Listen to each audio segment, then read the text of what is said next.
Friends, overnight, Bitcoin fell 5% in less than an hour. The reason is the new threat of a massive scam in the crypto market. In addition, the SEC has figured out how else to hit currency exchanges, including Binance. And I also have some important news for you on Ethereum. Let's break it down. Silvergate Bank shares fell 32% after the close of trading. So the market reacted to the fact that the company delayed the filing of annual statements, which was perceived as a bell of the imminent announcement of the bankruptcy.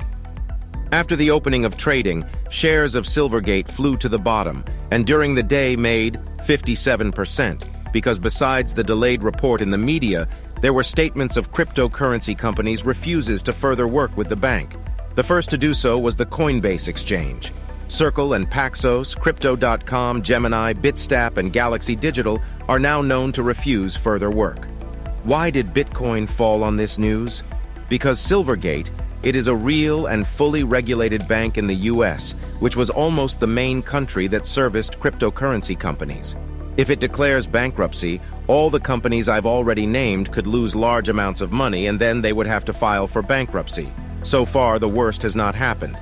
And maybe crypto companies didn't keep a lot of money or managed to take it away. That's why Bitcoin itself is trading above $22,000. But if it does declare itself insolvent, we may see the market continue to fall. We can look at the chart to get a feel for what those levels will be. We have a definite range from $22,000 to $2,300, which can act as support right now. In the case of increased anxiety in the market, this will be the first target. And on the weekly chart, the situation is more bearish. The support zone here can be from $20,000 to $19,000. I'm not giving any financial advice, and I'm not saying that the price will go there. But those are the levels that are on the chart right now. If I do declare bankruptcy, I will let you know right away in our channel on Telegram. And who hasn't signed up yet? Follow the link immediately below the video to be the first to know the news, and then I'll tell you. What other scam did the SEC Gary Gensler come up with? First, the SEC hit on stablecoins, calling them unregistered securities.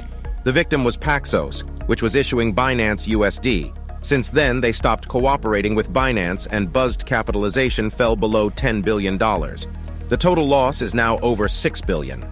The head of SEC, Gary Gensler, came up with the idea that all cryptocurrencies on the proof of stake should be treated as securities. Now, under this definition also falls Ethereum, which we will talk about in the final video. And now a new idea from Jerry, that cryptocurrency exchanges cannot act as custodial services. Here is his statement, and to some extent he is indeed right. The fact that a cryptocurrency trading platform claims to be a qualified custodian does not mean that it is.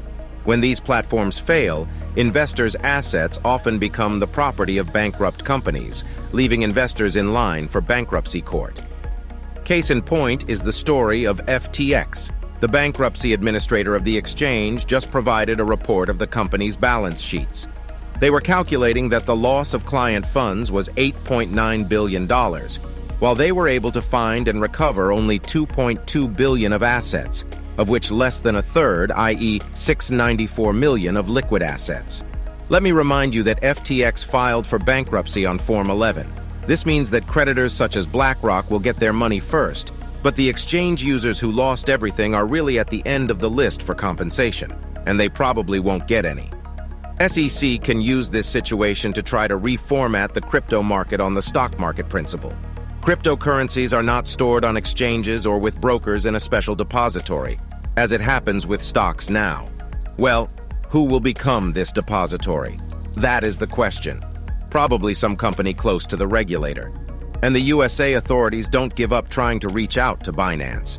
Senators have given Binance and Binance US until mid-March to report on compliance with anti-money laundering rules, protection against sanctions circumvention, and hoarding of funds. Changpeng Zhao has already responded and advised them to ignore the FUD. But I can't help but note that there is more and more of it. The big news on that cryptocurrency is the Shanghai update date. It has been postponed to early April, but the preparation work itself is in full swing, and the final testing is scheduled for March 14th. If everything goes smoothly there, then already next month it will be possible to take Ether out of staking. Why is everyone waiting for this moment? First of all, it will finally be possible to stake the airwaves normally. That is, if you want to add, if you want to take back, and not the way it happened the last couple of years. That it was possible only to send coins in staking, but to take out back it was not possible. Secondly, there are more than 16 million coins in the staking today, which exceeds 14% of the Ether issue. The amount is impressive, and investors are wondering, what will happen after the upgrade? Won't it turn out so people will start withdrawing and selling their cryptocurrency en masse? According to CryptoQuant report, 60% of Ether stackers are currently at a loss. Analysts believe this is a reason to calm the market because no one will want to sell at a loss. Therefore, current stakers will continue to maintain the blockchain and try to recoup losses at the expense of the remuneration due to them, as well as the fact that CryptoZyme is not eternal, and then prices will go up. However, this theory has one drawback. Crypto market is still bearish, and if sellers' pressure increases, for example, due to reasons that were discussed at the beginning of the video, then 40% of stakers that have income will want to sell and then buy you cheaper.